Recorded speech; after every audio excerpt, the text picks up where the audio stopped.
For when I had been even in the valley, and climbed the cliffs to escape from it, about 7 years agone, I was no more than a stripling boy, noting little as boys do, except for their present purpose, and even that soon done with.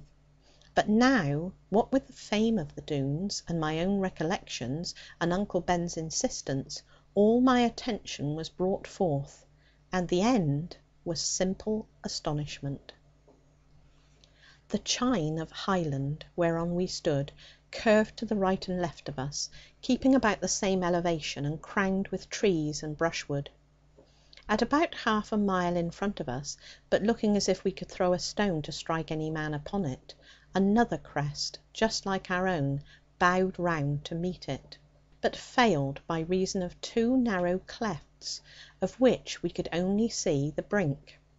One of these clefts was the Doone gate, with a portcullis of rock above it, and the other was the chasm by which I had once made entrance. Betwixt them, where the hills fell back, as in a perfect oval, traversed by the winding water, lay a bright green valley, rimmed with sheer black rock, and seeming to have sunken bodily from the bleak rough heights above.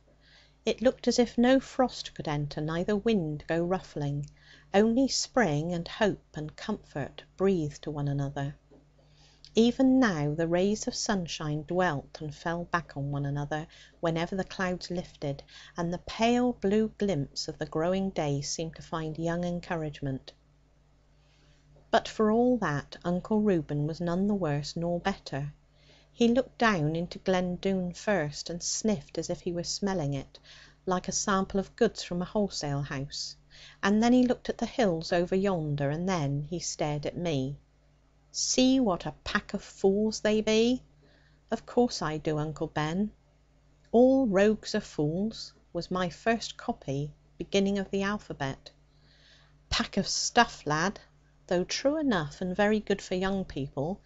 But see you not how this great Doone valley may be taken in half an hour?' 'Yes, to be sure I do, uncle, if they like to give it up, I mean.'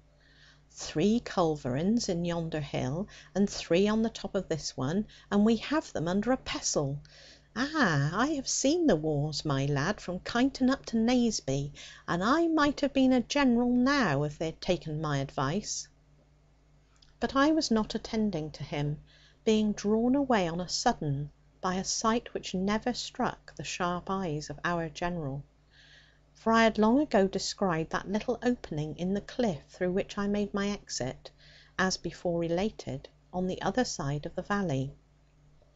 No bigger than a rabbit hole it seemed from where we stood, and yet of all the scene before me, that, from my remembrance perhaps, had the most attraction.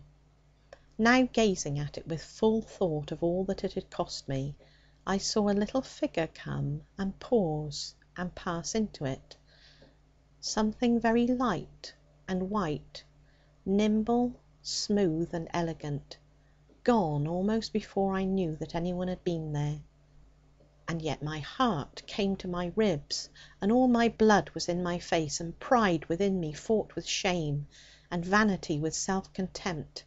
For though 7 years were gone, and I from my boyhood come to manhood, and all must have forgotten me, and I had half forgotten, at that moment, once for all, I felt that I was face to face with fate, however poor it might be, weal or woe, in Lorna Doone. End of chapter 15. Recording by Rachel Linton, Bristol, UK.